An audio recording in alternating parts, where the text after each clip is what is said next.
Meru Governor Kawira Mwangaza survived the second impeachment attempt at the Senate, but faces the challenge of leading the county with a legislature that is bent on seeing her out of office. The Meru County Assembly's impeachment motion against the governor failed to garner the needed support from senators, with all the 7 charges against her found wanting.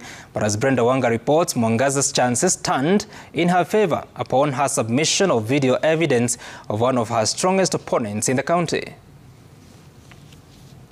County resources, you may proceed to vote. 2 days of deliberations, examinations, and cross-examination of embattled Meru Governor Kawira Mwangaza led to this moment. And for the second time in less than 1 year, the fate of the first-time county chief lay in the hands of the 47 senators.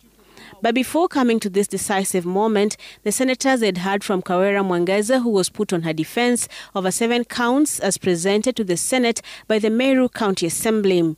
The Assembly had accused the governor of misappropriation and misuse of county funds, nepotism and unethical practices, bullying, vilification and demeaning of leaders, illegal appointments, contempt of the County Assembly, illegally naming a county road after her husband, and contempt of court. I'm not aware of the work ticket. You're not aware? Been photocopied for the purpose of this impeachment. It has been photocopied. Very well. At the beginning of the plenary hearing of the impeachment motion, it seemed like the governor was fighting a losing battle as the 6 witnesses against her laid out their case. The governor, in her defense, denied all the charges leveled against her and chronicled what she said was a well-laid-out plan to kick her out on unsubstantiated accusations. The Senate's view at the end of the 2-day marathon hearing were as clear as the vote it passed to save her. There's a day in this house I was disappointed is today. Because when I listened, these are issues that would have been solved at Meru level. Those are not issues to be brought to the Senate. It's about time that if these leaders of Meru cannot get their act together, we might as well call a commission of inquiry to suspend that county. It is ridiculous, Mr. Speaker, sir, and we cannot allow this Senate to be reduced to that. We have seen the evidence that has been laid here demonstrate clearly that a decision was made that Kawira Mwangaza had to go as a governor of Meru. And then steps and plans were put in place to be able to meet that particular goal. And that is something that I cannot abide as a senator sworn to protect the interests of counties. Kawira may have survived this latest attempt to unseat her, but she still faces challenges back home at the Meru County government, and the senators were sending her back with a word of caution. That where a county government has irretrievably broken down, that county should be suspended. That county should be sent to a fresh election.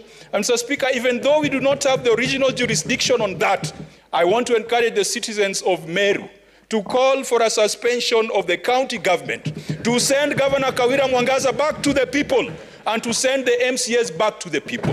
Whether the governor is impeached or the impeachment of the governor is not approved by this House, I see sadness moving forward, regardless of whichever way we're going to vote. Must live with their choice, Mr. Speaker. As far as I'm concerned, the Meru people elected Governor Kawira Mwangaza, and the will of the people is supreme, and they must live with their choice for the next 5 years. And the governor also appeared to be alive to the daunting task ahead. Each and every one of us has his or her own weaknesses. It is my prayer to God that the weaknesses that they might have, God will help me, so that we work together as a team and make Meru people happy. Back home, news of her survival brought out pockets of supporters on the streets of Meru. Naomba hawa MCA wasirikiane na huyu gavana wetu Kawira Mwangaza watufanyie kazi. Ukiangalia kama wandi yetu ya Keago barabara ni chafu. Gavana washikane na deputy wake wafanyie wa Meru kazi. Sisi tulichagua Kawira Mwangaza akiwa gavana wa Meru na Mutumanto Idhinkia akiwa deputy gavana wa Meru.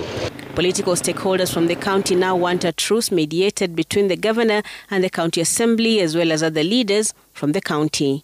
Brenda Wanga, Citizen TV.